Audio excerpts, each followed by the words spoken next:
ស្តីទាំងអស់គ្នាមានអ្នកស្នាដៃធ្វើម្ហូបខ្ញុំមេខានចេញវីដេអូយូរឯនាងនេះមកធ្វើមកជួបពងទាជៀនស្អំយូរអ្នកទាំងអស់គ្នាមើលម្ហូបនេះគឺសម្រាប់អ្នកដែលគាត់សល់ថៃអាំងនឹងថ្ងៃរហដងយើងតែងតែសល់ថៃអាំងនៅឃើញតែប្រហាលហើយនឹងសឡក់ឯតែអ្នកទាំងអស់គ្នាក៏អាចយកមកធ្វើមកជួបពងទាជៀនស្អំនេះបានដែរថៃអាំងនេះគឺខ្ញុំញ៉ាំសល់មួយកន្ទុយនៅក្នុងទូទឹកកកក្លាសេចឹងណាចឹងក៏យកមកបេះឆ្អឹងចេញឲ្យស្អាតចឹងទៅហើយអាចជាស្រែតបានផុសសំដៃអីទេព្រោះដោយសារយើងបេះយើងមើលឆ្អឹងណាកន្លែងតែពាក់សំដៃគឺអត់ស្ទាបអត់ដឹងឆ្អឹងទេចឹងអធិស្ឋានកន្លែងនេះតិចហើយណាមួយទៀតខ្ញុំធ្វើញ៉ាំខ្លួនឯងទេ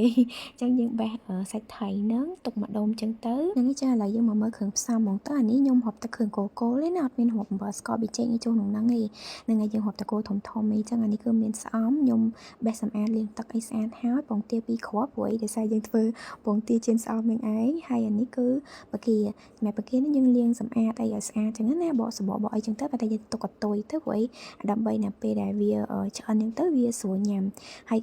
ខ្នងបកាហ្នឹងគឺយើងវះទៅដើម្បីឲ្យនៅពេលដែលវាឆ្អិនហ្នឹងទៅគឺវាខ្មុំហើយវាល្មមស្អាតដែរចឹងណាហើយវាក៏ស្រួលញ៉ាំដែរហើយគ្រឿងវិញអានេះគឺយើងមានថៃយើងមិញហ្នឹងចាហើយម្ទេសនេះគឺប្រភេទម្ទេសម្លេអាហ្នឹងអត់ហឹរទេមានកពិមានម្រេចហើយនឹង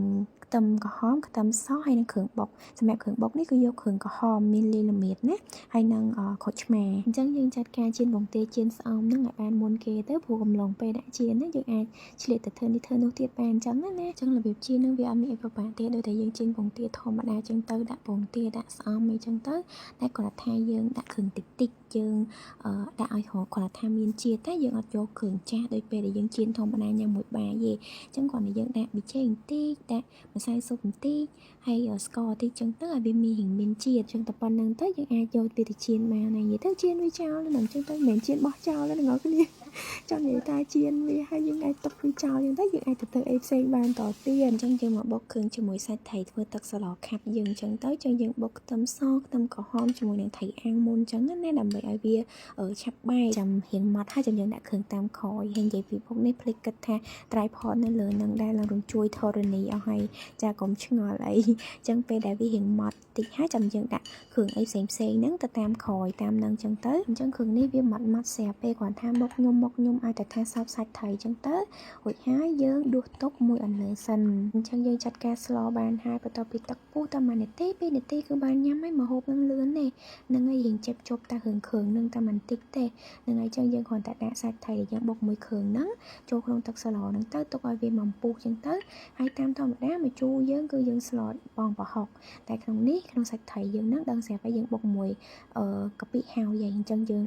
ស្លម្ជូរហ្នឹងជាមួយកាពិហើយនឹងទឹកថៃវិញអញ្ចឹងយើងដាក់ទឹកថៃផងណាគ្រឿងផ្សំយើងដាក់ម្សៅស៊ុបប៊ីចេងស្ករសតិចច្រើនតាមចំណង់ចំណូលចិត្តបងប្អូនណារួចហើយយើងបងសាច់បកាយើងចឹងទៅនិយាយទៅស្លនេះអាចនិយាយបានថាវាដូចជាសាច់ច្រើនទេព្រោះអីទឹកស្លក៏សាច់នឹងហើយបកានេះដាក់ទៅត្រឹម10គ្រាប់អីញ៉ាំ2នាក់អីគ្រាន់ហើយបងអូនអើយនៅពងទាជៀននេះទៀតអញ្ចឹងម្ទេសម្លេអីហ្នឹងដាក់ឲ្យអស់មកហើយពងទាជៀនយើងហ្នឹងគឺយើងហាន់ដុំអញ្ចឹងណាបងអូនអត់បានថតពេលហាន់ឲ្យមើលទេប៉ុន្តែលើកទាំងជ្រុញមកហ្មងដើម្បីឲ្យឃើញថាដុំរបៀបមិនអញ្ចឹងណាចឹងគ្រាន់តែយើងញញឹមឲ្យវាចូលជាតិទឹកប៉ុណ្ណឹងគឺបានទេព្រោះស្ទើររបស់ឆ្អិនស្រាប់ពេលបកាក៏វាឆ្អិនហើយដែរហើយចុងក្រោយគ្រាន់តែច្បាច់